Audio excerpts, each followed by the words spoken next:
자, 우리 하나님 말씀은 사사기 13장 5절부터 7절 삭도를 대지 말라.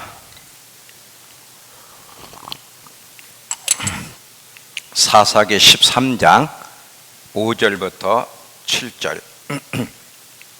자, 제가 읽겠습니다. 보라, 내가 임신하여 아들을 낳으리니 그 머리 위에 삭도를 대지 말라. 이 아이는 태에서 나옴으로부터 하나님께 바쳐진 나세린이 됨이라. 그가 블레 사람 손에서 이스라엘을 구원하기 시작하리라 하시니, 이에 그 여인이 가서 그 남편에게 말하여 이르되, 하나님의 사람이 내게 오셨는데 그 모습이 하나님의 사자의 용모 같아서 심히 두려움으로 어디서부터 왔는지를 내가 묻지 못하였고, 그도 자기 이름을 내게 이르지 아니하였으며 그가 내게 이르기를, 보라, 내가 임신하여 아들을 낳으리니 이제 포도주와 독주를 마시지 말며 어떤 부정한 것도 먹지 말라. 이 아이는 태에서부터 그가 죽는 날까지 하나님께 바쳐진 나세린이 됨이라 하더이다 하니라. 자, 삭도를 대지 말라. 이 말씀이 무슨 뜻이고 오늘 어떻게 우리에게 적용되는지를 이야기하려고 합니다. 여러분, 비가 올 때는 먼저 징조라는 게 있어요. 비가 오기 전에 하나님은 먹구름이 끼게 하세요. 먹구름이 낀 걸 보면서 오늘 하나님이 비를 내리시겠구나 알 수 있어요. 이와 마찬가지로 이제 예수님의 재림이 임박한 때에 있는데, 예수님이 그냥 갑자기 우리에게 갑자기 오시는 게 아니라 우리로 하여금 충분히 예수님의 재림의 때가 얼마나 임박했는지를 인식하고 준비할 수 있도록 하시고 오신다는 거예요. 그런데 문제는 예수님의 재림을 알리는, 마지막 때를 알리는 징조들에 대해서, 그 어떤 징조가 마지막 때를 알리는 징조인지를 모르면 예수 믿고도 예수님이 올 때까지 모르다가 예수님께로부터 외면당할 수 있다는 게 문제예요. 지금이 어느 때인지를 주님이 보여주시는 사건 중에 하나가 이 코로나입니다. 여러분 생각해 보세요. 이 코로나 사건 때문에 이제 사람들이 전염병에 대해서 자꾸 이제 생각하게 됐는데, 어떤 분이 저한테 그런 얘기를 해요. 목사님, 이 코로나 때문에 전염병에 대해서 생각하다 보니까 성경에 하나님이 꼭 심판 내릴 때마다 꼭 들어가는 게 전염병이더래요. 여러분 한번 성경 다 읽어보세요. 하나님이 그 당신의 백성들을 심판할 때 내리는 것이 주로 세 가지가 있어요. 하나는 전염병이고 기근이고 전쟁이에요. 이 세 가지가 하나님이 그 백성들을 책망하시고 징계하시는 수단인데, 왜 그렇게 전염병이 많은지, 전염병에 대한 얘기가 많은지 처음 알았대. 이 코로나는 하나님의 사인, 징조예요. 이제 곧 환난 속에 들어간다, 예고편이고 예수님의 재림이 얼마나 임박했는지를 알려주는 사인이면서 잘 준비하라고 주신 사인이라는 것을 잊지 마시기 바랍니다. 그럼 7년 환난은 언제부터 시작될 거냐? 적그리스도가 등장할 때부터. 이제 보세요. 적그리스도라고 한 인물이 곧 등장할 거예요. 여러분, 그 적그리스도가 어느 나라에서 어떤 모습으로 등장할 건지는 이미 충분히 얘기했기 때문에 여러분이 이제 알게 될 거예요. 평화의 사도의 이름으로 한 사람이 등장해서 세계를 이끌어갈 때 그 적그리스도의 등장과 함께 7년이 시작돼요. 그런데 그때가 얼마나 임박했느냐? 이 코로나가 적그리스도가 등장할 일이 때가 임박했다고 하는 사인을 주고 있는 것 중에 하나라는 거예요. 문제는 우리가 이렇게 가르쳐 주셨을 때 이제 준비해야 되는데, 잘 보세요. 먹구름이 아침에 일어나는데 많이 꼈어요. 그러면 오늘 하나님이 무슨 일을 하실 건지를 사인해 주신 거예요. 비가 온다. 그러면 여러분 어떻게 해야 돼요? 우산을 챙기고 나가야 돼요. 우산을 챙기고 나가지 않으면, 그렇게 사인을 주셨는데도 준비하고 나가지 않으면 비를 맞는 낭패를 만나듯이, 이 코로나라고 하는 이 전염병을 통해서 지금이 어느 때인지를 알려주시는데도 인지하지 않고 준비하지 않는다면 환난의 때에 보호를 못 받을 거고 예수님의 재림을 만나지 못할 거예요. 분명한 사실. 자, 잘 보세요. 항상 하나님은 무슨 일을 하실 때 두 가지로 먼저 알려주시는데, 당신의 종 선지자들에게 먼저 하나님은 무슨 일을 하실지를 첫 번째 알려주신 게 첫 번째고요. 두 번째는 반드시 징조를 보여주신다는 거예요. 자, 우리 성경 보겠습니다. 아모스서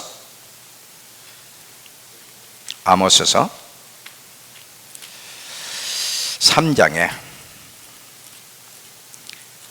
아모스서 3장 7절인데 구약 1276페이지 6절부터 읽을게요. 6절부터 7절.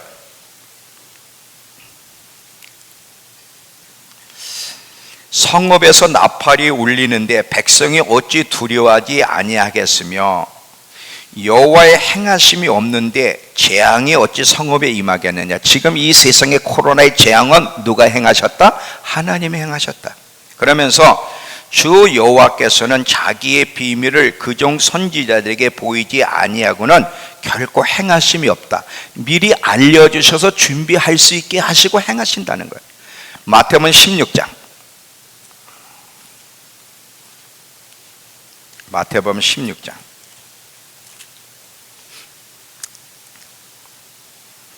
1절부터 4절까지. 바리새인과 사두개인들이 와서 예수를 시험하여 하늘로부터 오는 표적 보이기를 청하니 예수께서 대답하여 이르시되 너희가 저녁에 하늘이 붉으면 날이 좋겠다 하고 아침에 하늘이 붉고 흐리면 오늘은 날이 굳겠다 하나니 너희가 날씨는 분별할 줄 알면서 이 시대의 표적은 왜 분별하지 못하느냐. 하나님 이미 자연 세계에서도 무슨 일을 행하기 전에 징조를 보여주신다는 거예요. 지금 이때도 하나님은 이때가 어느 때인지를 징조를 보여주시는데 왜 모르느냐는 거예요. 마태복음 24장에 예수님이 재림 때 마지막 때를 알리는 징조들이 무엇인지를 아주 구체적으로 얘기했어요. 그 주님이 마지막 때를 알리는 징조들이 일어나고 있는데 그 중에 하나 코로나라 이거죠. 자, 누가복음 가보세요. 누가복음 17장.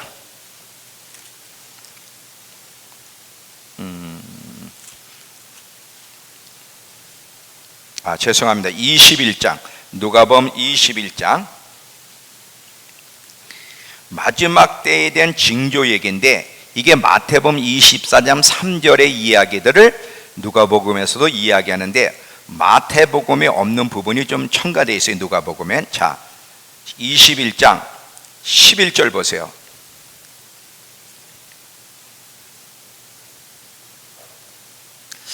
곳곳에 큰 지진과 기근과 전염병이 있겠고 또 무서운 일과 하늘로부터 큰 징조들이 있을 것이다. 자, 마태복음 24장 3절을 보면 제자들이 예수님께 질문해요. 예수님, 주님의 재림 때 무슨 일들이 일어날지 마지막 때의 징조를 보여주십시오 하고 질문할 때 마지막 때를 알리는 징조들이 뭔지를 4절부터 이야기하는 거예요. 4절부터 이야기하는 것을 지금 누가복음 21장에서 반복하는데 마태복음 없는 것이 누가복음에 있는데 그게 뭐냐면 지진. 마태복음엔 그냥 지진이라 그랬지만 누가복음엔 큰 지진. 이게 특징이에요. 그냥 일반적인 지진이 아니라 큰 지진이 마지막 때를 알리는 사인이고 그리고 여기에 전염병이에요. 이 전염병, 전 세계에 돌고 있는 이 전염병이 마지막 때를 알리는 사인이 이미 주님은 충분히 우리에게 사인을 주셨어요. 우산을 준비하라고. 비가 올 때 비를 맞지 않으려면 우산을 준비해야 되듯이 환난 때 하나님의 보호와 함께 예수님의 재림 때 주님으로부터 인정받으려면 똑같이 우산을 준비해야 되는데 그 우산이 뭐예요? 기름을 준비하는 거예요. 그게 열처녀의 비유입니다. 자, 여러분 잘 보세요. 자, 지혜로운 다섯 처녀와 이 어리석은 다섯 처녀가 똑같이 예수 믿는 사람들이고 처음에는 신랑을 기다렸어요. 신랑 대신 예수님이 온다는 사실을 분명히 믿었어요. 그래서 처음에는 똑같이 기름과 등불을 준비하고 있었는데 이제 신랑이 더디 오면서부터 문제가 생기는 거예요.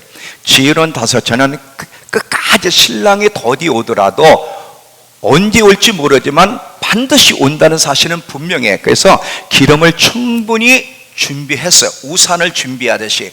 이렇게 준비한 지혜로운 다섯 처녀는 신랑을 맞이해 신랑이 인정해 줬어요. 그런데 준비가 없었던, 기름을 준비하지 않은 어리석은 다섯 처녀는 신랑이 왔을 때 예수님이 모른다 하셨어요. 아주 중요한 얘기예요, 여러분. 이거는 기독교인들에 대한 얘기예요. 불신자 얘기가 아니라. 불신자는 당연히 예수를 못 만나죠. 그런데 교회를 다니고 예수를 믿었고 한때 은혜를 받았어도 끝까지 깨어서 준비하지 않으면 낭패를 만난다는 거예요.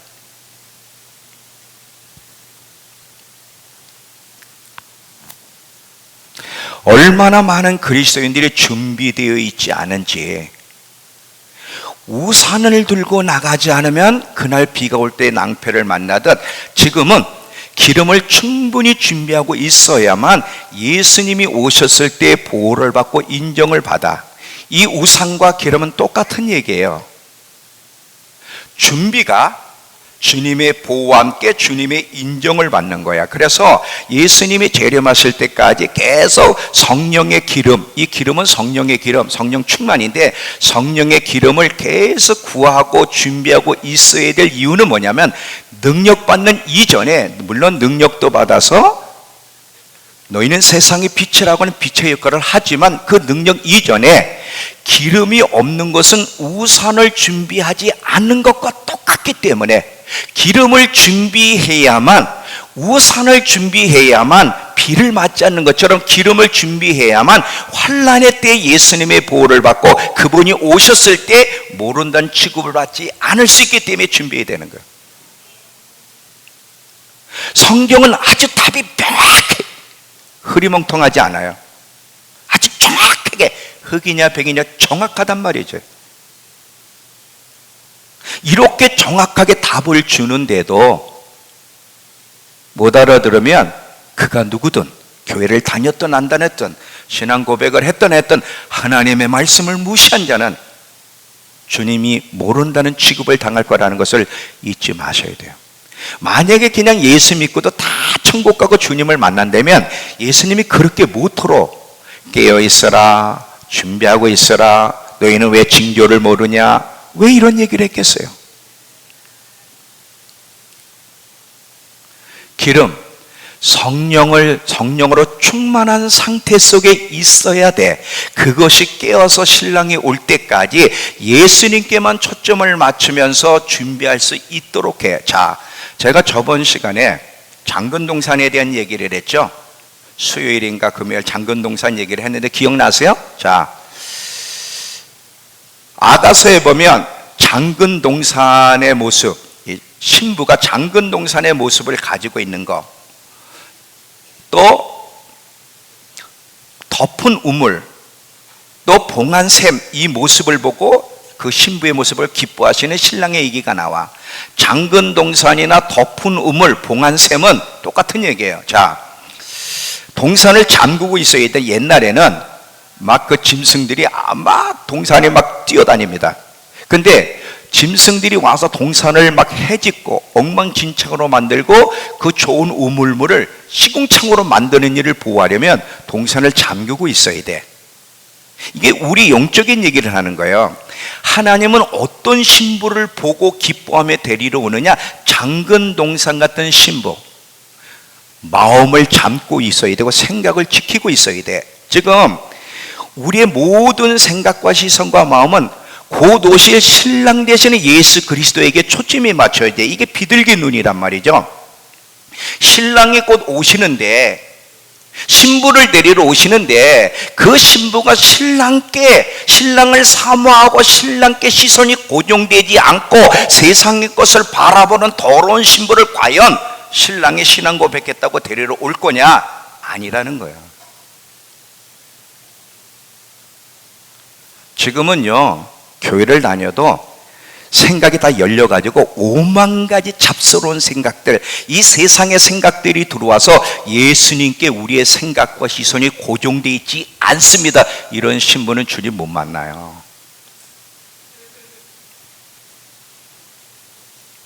신랑 되시는 예수님께 우리 시선이 고정되고 있어야 돼. 그렇게 되려면 어떻게 돼? 기름을 준비돼. 왜? 성령님이 우리로 예수님께 시선을 고정시키도록 도와주시기 때문에 그러는 거야.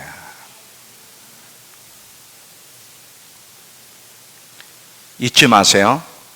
우산을 준비하지 않으면 비를 맞는 낭패를 만나듯이 기름을 준비하고 있지 않으면 신랑을 못 만난다는 거예요. 자, 이 기초 위에 오늘 한 가지 좀 더 이야기하려고 합니다. 모든 것은 예수님의 재림에게 초점 맞춰야 되는데 잘 보세요.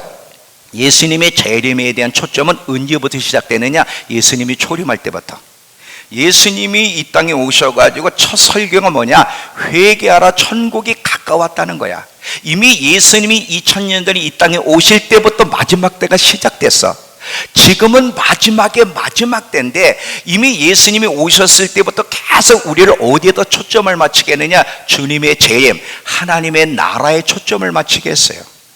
그러니까 우리의 모든 신앙의 모습은 어디에 초점이 맞춰야 되냐면 예수님의 재림을 잘 준비하는, 곧 이 땅에 하나님의 나라가 임할 때인데 그 하나님의 나라를 잘 준비하는 데 초점을 맞춰야 되는데, 예수님의 재림을 잘 준비하기 위해서 한 가지만 오늘 이야기할래요. 삭도를 머리에 대지 말라는 거예요. 이게 아주 중요합니다. 이 삭도를 머리에 대지 말라는 것이 오늘 우리에게 무슨 뜻인지를 설명을 할 텐데, 자, 먼저 이 사사시대의 삼손에 대한 이야기를 좀 언급하겠습니다. 삼손은 블레셋 민족으로부터 이스라엘을 구원하기 위해서 하나님이 선택한 나세린이에요. 그래서 삼손은 태어날 때부터 하나님께 바쳐진 사람이에요. 하나님께 바쳐진 삼손에게 부모에게 물론 말씀했지만 뭐라고 얘기냐면 삭도를 머리에 대지 말게 하라. 물론 이제 그 외에도 포도주나 독주를 먹지 말고 부정한 것을 먹지 말라는 이야기도 있지만 오늘은 이 삭도를 대지 말라는 게 초점을 맞춰요. 절대로 삭도를 대지 말라. 왜냐하면 그 하나님의 힘이 머리에 있었기 때문에 그래요. 자, 나세린이라는 게 무슨 뜻인지, 그리고 이 나세린이 오늘날에도 있는가에 대해서 제가 설명을 하겠습니다. 나세린은 하나님 앞에 구별된 자예요. 하나님께 온전히 헌신하기로 선택된 사람이 나세린인데, 삼손같이 특별한 사람도 나세린이고 또 태어날 때부터 나세린으로 부른 사람들이 있어요. 그러면 질문이 하나 생기는 거예요. 지금은 나세린이 있는가 없는가? 자, 질문할게요. 지금은 나세린이 있을까요 없을까요? 그러면 그들은 누굴까요? 지금 있다면 지금의 나세린은 누구죠? 우리 모두예요. 잘 들어보세요. 지금은 나세린이 없다고 하는 사람도 있고 있다 해도 어떤 특별하게 부른 사람만 나세린이라고 그러는데 그게 틀렸어요. 예수 믿고 거듭난 모든 사람들은 다 나세린으로 선택됐다는, 예수 믿는 순간부터 하나님께 바쳐진 나세린이라는 걸 잊지 마시기 바랍니다. 이걸 모르는 게 문제예요 지금. 그럼 우리는 또 이런 질문할 수 있어요. 그러면 다 목사가 되라는 얘기고 다 선교사가 되라는 얘기입니까? 물론 아니에요. 하나님 나라 건설을 위해서 부르신 분야가 달라. 저는 목사로서 그 일을 이루고, 어떤 사람은 사업을 통해서, 어떤 사람은 학교 안에서, 어떤 사람은 정치계 안에서, 그 분야는 다르지만 공통적인 것은 하나님 나라를 이 땅에 세우도록 부름받은 모두가 나세린이라는 사실을 기억하셔야 돼요. 이걸 모르게 되면 문제가 생기는 거예요. 자, 우리 성경을 보겠습니다. 로마서 14장 로마서 14장 7절부터 9절에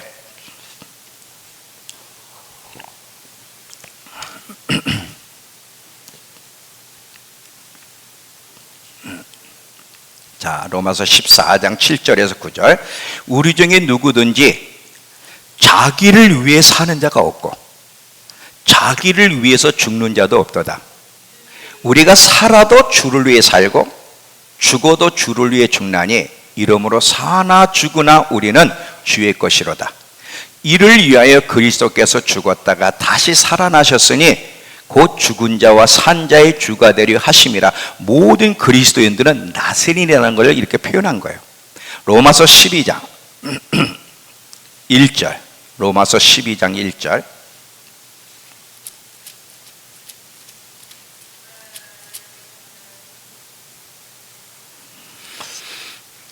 이러므로 형제들아, 내가 하나님의 모든 자비하심으로 너희를 권하노니 너희 몸을 하나님이 기뻐하시는 거룩한 산제사로 드리라.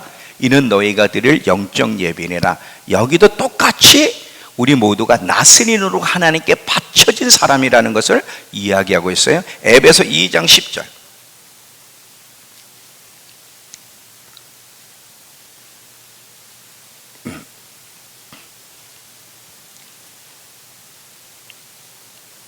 자, 에베소 2장 10절 피셨죠? 우리는 그가 만드신 바라 그리스도 예수 안에서 선한 일을 위하여 지으심을 받은 자니 우리 자신을 위해서 단순히 천국 가게에서 우리를 부르신 게 아니라는 거예요. 하나님이 부르신 목적, 사명이 있다는 거예요. 선한 일을 위하여 지으심을 받은 자니 이 일은 하나님이 전에 예비하사 우리로 그 가운데 행하게 하려 하심이라. 나스린으로 이미 하나님께 바쳐진 사람이라는 걸 이런 여러 가지 각도로 표현하고 있는 거예요. 삼손만 하나님을 위해 부름받은 바쳐진 사람이 아니라 우리 모든 그리스도인은 이미 예수 믿는 순간부터 나스린으로 바쳐진 사람이라는 걸 잊지 마셔야 돼요. 하나님은 이 나스린인 삼손에게 절대 삭도를 대지 말라 그랬어요. 그러면 이게 오늘 우리에게도 적용되는데 왜?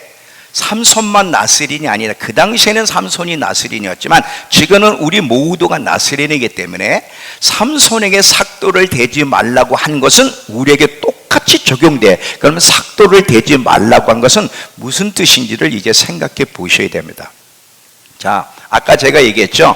삼손에게는 하나님이 함께 하셨고 하나님이 함께 하실 뿐이 아니라 하나님의 힘이 그에게 있었어요. 그것은 목적이 있는 거예요. 삼손에게 부르신 사명 때문에. 그런데 이스라엘 민족을 블레셋으로부터 구원하라고 하는 사명이 주어졌기 때문에 하나님은 삼손에게 세상에 감당할 수 없는 하나님의 힘을 주신 거예요. 이 삼손이 등장한 다음부터 블레셋이라고 하는 이 세상이 이스라엘 민족을 지배했는데 이때부터는 지배를 못하는 거예요. 잘 들어보세요. 이 블레셋이라는 이 세상, 애굽도 세상을 상징하고 바벨론도 세상을 상징하고 블레셋도 세상을 상징하고 가나안도 세상을 상징하는데 이 블레셋이라고 하는 이 세상이 지금 비상에 걸렸어요. 삼손이 등장하기까지는 이 하나님의 백성들을 지배하며 이 세상의 왕노릇하고 있었는데 하나님의 힘을 가진 삼손이 등장한 것부터는 이제 문제가 생겼어요. 이스라엘 민족을, 하나님 백성을 지배할 수 없게 되었고 그것만이 아니라 이제 자기들이 이 땅에 존재하는 그 존재에서부터까지 위기를 만나게 됐어요. 지금 삼손 때문에. 자, 블레셋 사람들이 계속 이 땅에서 이스라엘을 지배하고 왕노릇하려면 반드시 누구를 없애야 돼? 삼손을 없애야 되는데 삼손에게서 힘을 빼면, 힘의 원천을 찾아서 힘을 잃게만 하면 블레셋은 영원히 이 땅에서 왕노릇할 수 있는 거야. 그래서 이 삼손의 힘의 원천을 찾아내기 위해서 누구를 등장시키느냐? 드릴라라고 하는 세상 여인을 등장시키는 거야. 그래서 이 드릴라를 통해서 결국은 삼손의 힘의 원천을 찾아내서 머리를 잘라버렸죠. 삭도를 대는 순간 삼손은 힘을 잃고 무력하게 됐고 결국 그래서 블레셋의 지배를 받게 됐어요. 이거는 아주 중요한 메시지를 우리에게 전달하고 있다는 사실을 기억하셔야 돼요. 자, 오늘날 많은 그리스도인들이 어떻게 머리에 난도질을 당해서 하나님의 힘을 잃고 신앙생활하는지를 여러분들이 아셔야 됩니다. 아까 우리 그리스도인들 모두는 사명을 가지고 태어났다 그랬어요. 이 땅에 태어날 때는 목적이 있어요. 첫 번째 목적은 하나님이 누구신지를 친밀한 교제 속에 알아가며 그 그분을 사랑하고 예배하게 하시기 위해서 이 땅에 태어났고, 동시에 사명이 있는 거예요. 이 어둠이, 사탄이 지배하고 있는 이 세상을 하나님의 나라로 바꾸라고, 하나님과 동역하자고 하나님이 부르신 사람들이 우리 그리스도인이라는 걸 기억하셔야 돼요. 그래서 예수 그리스도로 말미암아 그 보혈의 공로로 죄 용서받고 거듭난 자녀들에게는 삼손처럼 하나님이 함께하는 사람이 되었고, 하나님의 능력이 입혀질 수 있는 사람들이 되었다는 거예요. 세상 사람들에게 이런 능력이 없어요. 하나님의 백성들에게만 하나님이 함께 하시고 하나님의 힘을 소유할 수 있는 사람들이 되었어요. 왜? 그리스도인들에게는 단순히 천국 이상으로 사명이 주어졌는데, 어둠이 지구하고 있는 어둠 가운데에서 멸망의 길을 가고 있는 이 세상 영혼들을 이제 구원해 내기 위해서 사단이 지배하는 이 세상을 하나님의 나라로 바꾸라는 사명 때문에 하나님은 하나님 백성과 함께 하시고 그들에게 능력을 덧입혀 주신다는 거예요. 자, 마가복음 16장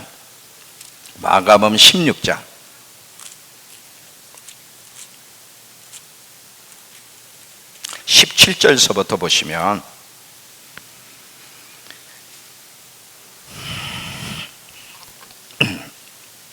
자, 마가복음 16장 17절.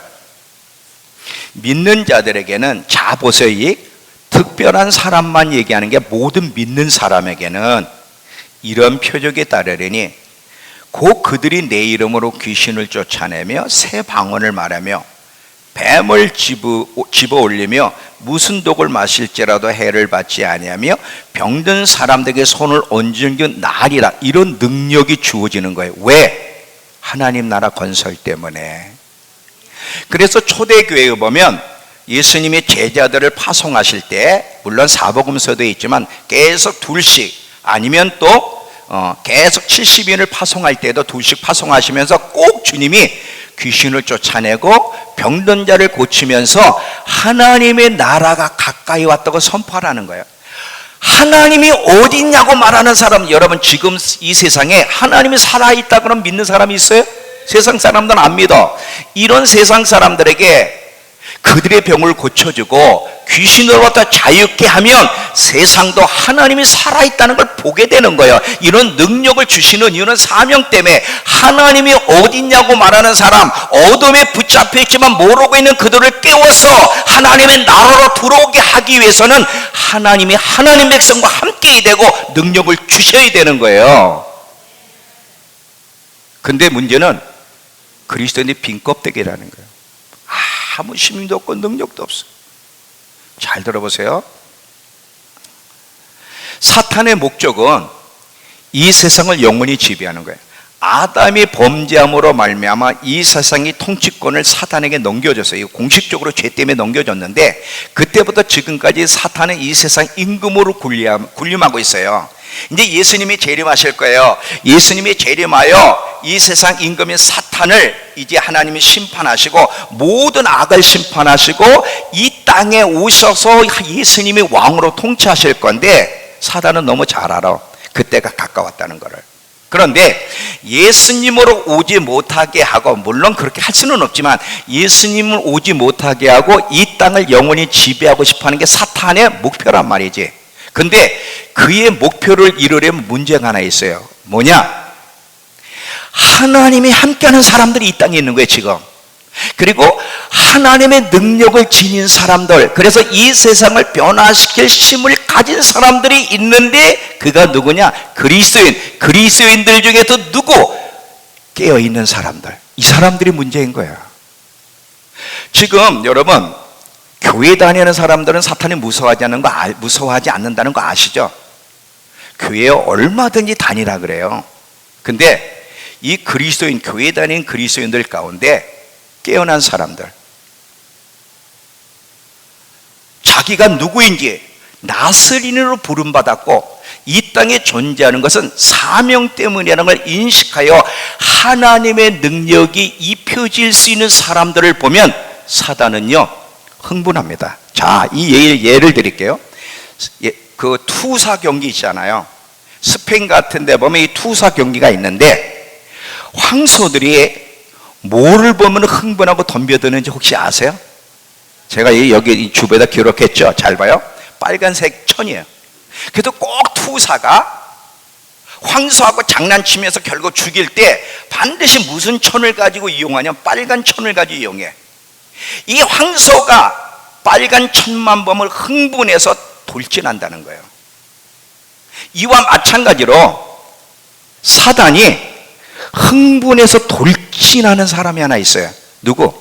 하나님을 올바르게 섬기는 사람, 하나님의 능력을 소유할 수 있는 그리스도인을 만나게 되면 우는 사자와 같이 달려들어 잡아먹으려는 습성이 있어요. 교인들은 안 잡아먹어. 이미 자기 편이기 때문에. 이 능력 있는 그리스도인 한 사람을 무너뜨려야 돼. 왜? 그의 영향력은 어마어마한데, 자, 삼손 하나가 얼마나 영역을 분리해서 전체가 감당을 못하는 거야. 근데 이 삼손 한 사람의 힘의 원천을 찾아내서 힘을 빼앗고 무력하게 하니까 또 그 나쁜 영향력이 어마어마하잖아. 결국 블레셋이 지배한단 말이에요. 그러니까 하나님의 능력을 소유하여 사탄을 물리칠 수 있는 이 그리스도인들을 돌진하여 죽이는 일은 사단에게는 사활이 걸린 문제예요. 그래서 예나 지금이나 사단이 하는 일은 우리 안에 있는 하나님의 능력을 빼앗아가는 일, 빼앗아가게 해서 삭도를 우리 머리에 댄다는 거죠. 그 삭도가 뭐냐? 자, 이 삭도는 세상이에요. 세상의 뜻, 세상 방식, 세상 문화, 이게 삭도예요. 영적으로 삭도. 자, 성경에 보면 하나님의 말씀을 검으로 표현해요. 하나님의 말씀도 검인 것처럼 세상의 뜻도 검이에요. 근데 종류가, 이 역할이 달라. 하나님의 칼은 우리를 살리고 거머리처럼 붙어있는 이 죄악들, 나쁜 습성을 제거하는 것이 하나님의 검이라면, 이 세상의 뜻인 검은 우리를 영적으로 죽이는 게 목적이야. 영적으로 죽이는 게. 자, 우리의 힘은 우리 자신에게 있는 게 아니라 하나님이 함께 하시기 때문에 우리가 능력 있는 그리스도인인데, 하나님이 함께 하심으로 우리가 힘을 갖추고 있어서 그 힘을 가지고 어둠의 세력을 물리치고 하나님 나라를 확장해 가야 되는데, 근데 대부분의 그리스도인들이 영적인 힘이 없다는 거야. 잃어버렸다는 거야. 영적 힘을 키우지 못하고 영적으로 능력을 나타내지 못하는 이유는 두 가지 때문이야. 하나는 잘못된 사고, 다시 말하면 자신들이 나스린이라는 걸 인식하지 못하고 있는 게 하나고, 또 하나는 뭐냐면 인식하고 있다 하더라도 세상의 방식, 세상의 뜻을 따라 살아감으로 말미암아 매일매일 삶의 현장에서 머리가 잘리는 거야. 머리가 잘림으로 말미암아 영적 힘을 잃어버리기 때문에 문제가 생기는 거야. 이해가 되고 있어요 지금? 자, 계속 구체적으로 설명을 할게요. 머리에 삭도를 댐으로 영적 힘을 잃어가지고 실패로 끝난 사람들의 예, 첫 번째 솔로몬이에요. 솔로몬, 여러분 성경을 보면 솔로몬이 하나님을 잘 섬기고 있을 때는 솔로몬을 감당할 수 있는 나라들이 없었어요. 솔로몬 때는요, 최강의 나라로 세상을 정복하고 있었어요. 근데 이 솔로몬이 세상을 가까이 하면서 세상의 칼로 머리가 잘려, 영적으로 잘리면서 무력해지니까 어떤 일이 벌어져? 이스라엘이 타락하기 시작하는 거예요. 하나님의 힘은 하나님이 함께 할 때야. 근데 하나님은 누구와 함께 하시고, 우리가 예수를 믿어도 하나님의 뜻 안에 있지 않으면, 하나님이 함께 하지 않고 하나님이 함께 하지 않으면 예수를 믿어도 아무 쓸모가 없다는 거야. 이게 왕정시대 얘기잖아요.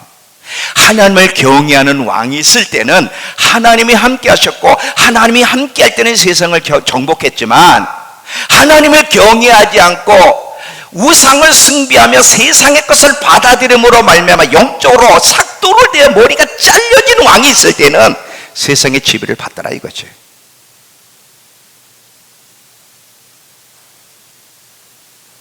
이스라엘의 실패도 거기 있고요. 이스라엘 사람들이 여러분 사무엘 상에 보세요.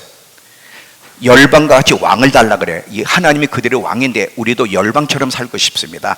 열방 같은 왕을 달라고 하면서 세상의 뜻을 따라 살기로 결정하는 순간 그들은 무력해지는 거예요. 오늘 그리스도인들도 마찬가지입니다. 자, 하나님께서요 우리에게 예배 때마다 힘을 줘요. 자, 여러분 이제 오늘도 말씀으로 도전을 받을 텐데 어떤 사람 말씀을 통해 막 전율을 느끼고 깨닫게 되고 회개하고 은혜를 주시고 다시 힘을 주세요. 근데 문제는 하나님이 힘을 주시는데 또 내일 나가면 세상에 나가서 세상의 뜻, 세상의 방식대로 삶으로 말미암아 그 힘을 삼손처럼 잃어버리고 돌아온다는 게, 그리고 이걸 반복한다는 게 문제예요. 여러분은 세상을 굉장히 우습게 여기는데 만만한 상대가 아니에요. 세상에는 매력이 있고요, 힘이 있어요. 세상은 그리스도인들의 힘을 빼앗을 능력이 있어요. 정신 안 차리면. 여러분, 요즘 이 교회 고등학교 때까지 교회를 잘 다니던 아이들이 대학 가서 술 먹고 담배 피우고 세상 아이들처럼 혼숙하고 이러는 거 많이 들어봤죠? 잘 들어봐요. 주일학교 중고등부 때까지는 정말 전도도 열심히 하고 믿음 생활 잘했어. 근데 이 아이들이 딱 대학 가면서부터 이제 모든 분위기가 달라지는 거예요. 그러면서 술도 먹기 시작하고 담배도 피고 세상의 그 뜻 문화를 받아들이면서 영적으로 병들어가기 시작하면서 무력해지는 거예요. 또 어떤 사람들은 군대에 가서 그러고요. 아니, 청년 때부터 무너지는 게 지금은 초등학교 때부터 무너져. 이 어린아이들 맨 핸드폰, 게임, 핸드폰 가지고 만화 보고 말이야. 어렸을 때부터 사단은 이 세상의 것을 가지고 아주 처음부터 머리를 잘라버려. 완전히 무력하게. 그래서 교회는 다니고 주일날 와서 예배는 드리는데 힘이 없어. 머리가 잘려졌기 때문에. 이게 오늘 기독교의 현실이에요, 이게.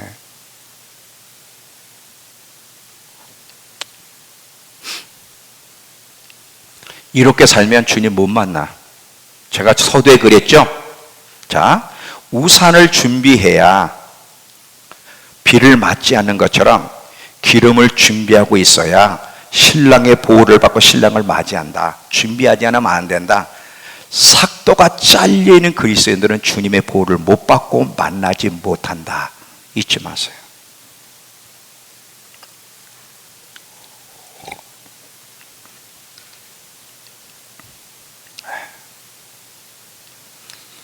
성경에 이 구약에 있는 하나하나의 이야기는 오늘 우리에게 굉장히 중요한 메시지를 전달해 주는 거예요. 오늘날도 삭도로 머리가 잘릴 수 있고 그것이 어떤 의미가 있고 그렇게 살아서는 왜 안 되는지를 이야기해 주고 있는 거예요.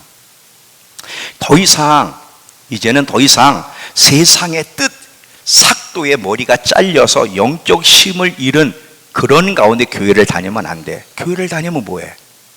세상의 노예가 돼가지고 하나님의 부르심을 이루어가지 못하는 가운데 살아가면 주님을 떳떳하게 되면 어때? 너희는 세상의 빛이요. 이 빛, 어둠에 있는 사람들이 빛을 보고 빛 가운데 오려면 능력이 있어야 되는데, 그 기름이 있어야 되는데 기름이 없이 자기가 이미 빛을 잃었는데, 자기가 영적 힘을 잃었는데 누구에게 영향을 끼쳐요?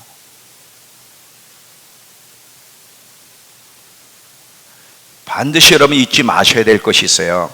우리 모두에게는 사명이 있다는 거예요. 단순히 여러분 예수 믿는다고 고백하고 예배만 드려서 되는 게 아니라 이 사명을 이루고 왔느냐 안 왔느냐를 질문할 건데, 자, 이것 또 얘기할게요. 설명을 다시. 하나님은 정원사와 같아요. 하나님은 정원사와 같아서 정원사는 정원을 잘 가꾸려고 하는 것처럼 하나님은 이 세상이라는 정원을 하나님 나라로 정말 가꾸고 싶어 하세요. 근데 이 세상이라는 이 정원을 하나님 나라로 가꾸기 위해서 누구와 함께 동역하느냐? 하나님 백성들에게 능력을 줘서 함께 동역하길 원하신다는 거예요. 근데 하나님 백성들이 동역할 수 없는 것은 아까도 얘기했지만 이 두 가지 때문에 그래. 잘못된 사고와 함께 머리가 잘려서 힘을 잃어버리고 있는 것 때문에 그러는 거야. 이 잘못된 사고에 대해서 한 가지 좀 더 얘기할게. 잘 보세요. 자, 우린 지금까지 어떤 잘못된 사고를 가지고 있었냐면, 하나님을 위해 헌신하세요, 하나님 우리를 사용하시기 위해서 일꾼으로 우리를 부르셨어야 하면 딱 우리 생각엔 뭐냐? 아, 이건 나하고 관계가 없어. 저거는 목회자나 선교사나 어떤 사역자들에 대한 특별한 이야기지, 나는 평신도기 때문에 나와는 상관이 없어라고 생각하는 이 사고가 틀렸다는 거예요. 하나님이 이 땅에 태어나게 한 인간치고, 믿는 사람이든 믿지 않는 사람이든 하나님이 쓰시고 싶지 않는 가운데 태어나는 사람은 없고요, 모든 인간은 다 하나님이 쓰시기 위해서 태어났다는 거 잊지 마세요. 악인도요, 악한 날이 하나님이 쓰시려고 만들었다는 거예요. 잠언서 16장. 잠언서 16장 4절.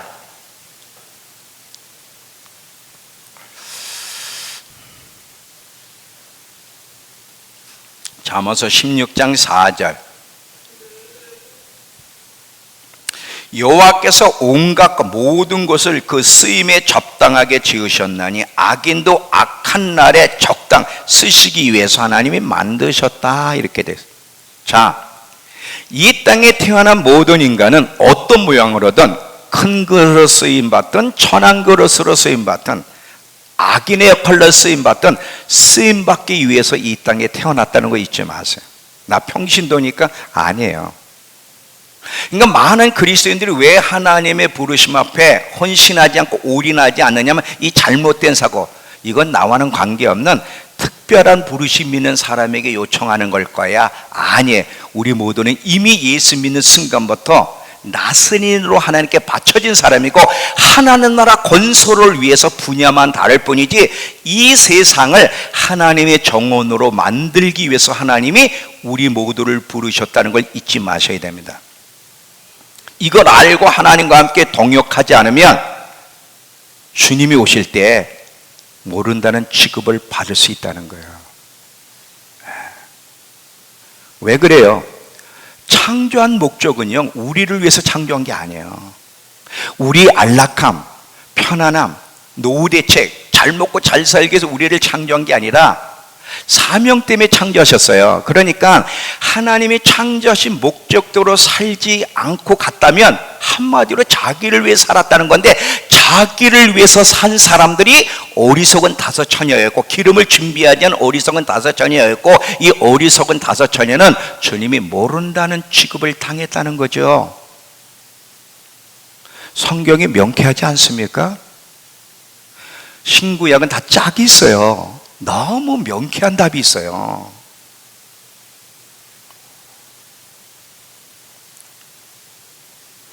이 잘못된 사고,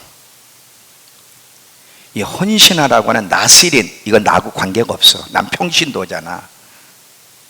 나는 그냥 교회 와서 예배 드리고 헌금 좀 하고, 뭐 선교사 후원만 하면 되지 않아? 아니라니까요.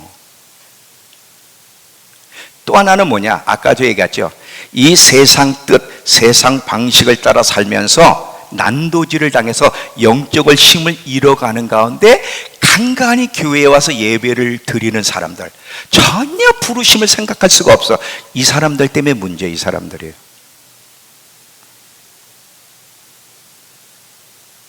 이 사람들은요, 하나님 앞에 쓸모가 없는 사람들이에요. 자, 이걸 또 설명을 할게요. 잘 들어보세요. 한 정원사가 자기 정원에다가 나무를 쫙 심어요. 나무를 쫙 심을 때는 그래도 좋은 나무를 심어요. 그리고 어릴 때는 이게 썩은 나무, 이게 좋은 나무로 자랄지 나쁜 나무 자랄지는 어릴 때 몰라.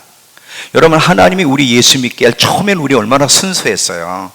모두가 순수했거든요. 그리고 다 하나님께 헌신하겠다 약속까지 했잖아요. 그런데 점점 자라면서 정원사가 가만히 보니까 어떤 나무는 정말 잘 자라고 있는데 어떤 나무는 안 자라고 썩어가는 거예요. 그러면 이 썩어가는 나무는 지금 어떤 역할에 이 양분을 더 좋은 나무의 양분이 더 가서 더 잘 열매를 맺을 수 있는데 그 양분을 뺏어가는 것 때문에 좋은 나무가 열매를 맺는 데에도 영향을 끼치고, 양분을 뺏어 먹으면서도 좋은 나무가 되는 썩은 나무는 정원사에게 해를 끼치기 때문에 잘라버리듯이 하나님 앞에 쓸모없는 자들은 나중에 잘라버린다는 거야. 그래서 성경에 하나님이 자른다 이게 말이 많이 나오는 거야. 이 얘기가.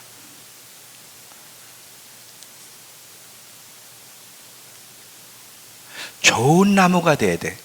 하나님 앞에 유용한 나무. 이 땅을 하나님 나라로 건설하는 일에 하나님의 힘을 가지고, 내가 나스린을 부름받았구나. 그 나스린으로서 하나님의 힘을 가지고 하나님과 함께 이 세상을 하나님의 나라로 바꿔가야 되는데, 영적 힘도 잃어가고 열매도 맺지 않고 하나님과 동역할 수 없는 쓸모없는 나무는 결코 하나님이 기회를 주고 기다리지만 어느 때에 잘라버릴 겁니다.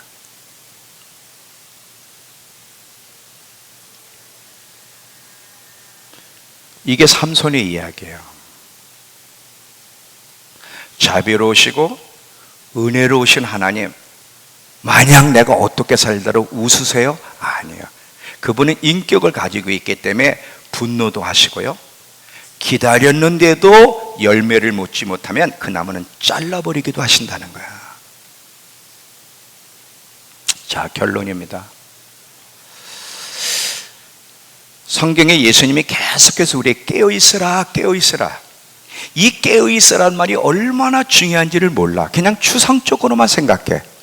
근데 여러분, 깨어있는 것이 우리 운명을 결정해요.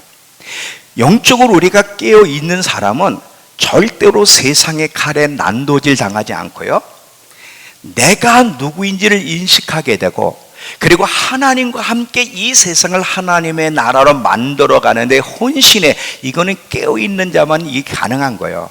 근데 그렇게 깨워질 수 있는 것이 뭐예요? 기름이에요, 기름. 그러니까 기름을 충분히 준비하고 있어야, 우산을 준비하고 있어야, 비를 맞지 않고 보호를 받듯이 기름을 준비하고 있어야, 충분히 기름을 준비하고 있어야 마지막까지 하나님의 부르심을 함께 이루다가 주님 앞에 서기 때문에 주님의 보호와 인정을 받지. 기름이 없으면 늘 영적으로 자고 있고, 영적으로 자고 있는 사람은 항상 자기가 우선이에요. 세상의 뜻에, 세상의 방식에 난도질 당해가지고 신앙 고백 하나 붙잡고 있고 잠깐만 영적 힘을 잃어가지고 사명은 감당할 수가 없어요. 이렇게는 주님 앞에 못 쓰는 거예요. 이렇게는 절대로 안 되는 거예요. 여러분 머리에 삭도를 대지 마세요. 그 삭도는 세상입니다. 세상을 그럼 돈 벌지 말라는 거냐? 공부하지 말라는 거냐? 물론 아니죠. 자, 이 땅에 살면서 한순간순간 놓치지 말아야 될 것은, 나는 나스린이야. 하나님을 위해 부름받은 하나님의 뜻을, 하나님과 함께 이 땅을 하나님의 나라로 바꾸라고 하나님 앞에 구별된 나스린이에요. 분야만 달라. 사명은 똑같아. 그러려면 절대적으로 하나님의 힘을 가지고 있어야 돼. 근데 하나님의 힘을 잃어버리면 안 되는데, 하나님의 힘을 누가 빼앗아? 이 세상의 것이 머리를 잘라서 빼앗으려고 한다는 거예요. 그래서 조심하면서 살아야 되는 거예요. 조심하면서. 이해가 되시죠? 삭도를 대지 마라. 절대 머리가 잘리지 마라. 머리가 잘리면 우리는 주님 앞에 쓸 수 없다는 거예요.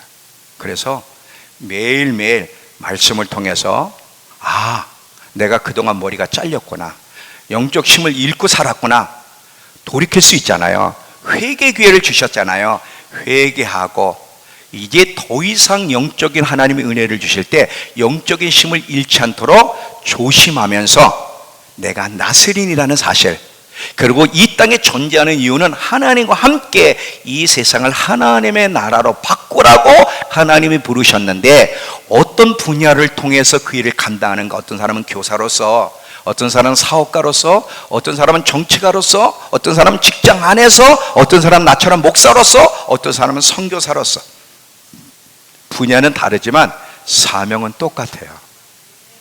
큰 그릇이 되든 작은 그릇이 되든 하나님의 부르심을 이루다가 가야 하나님이 인정하시지, 하나님의 부르심을 망각한 가운데 살다가 가면 주님은 우리를 모른다 하실 겁니다. 삭도를 대지 마세요.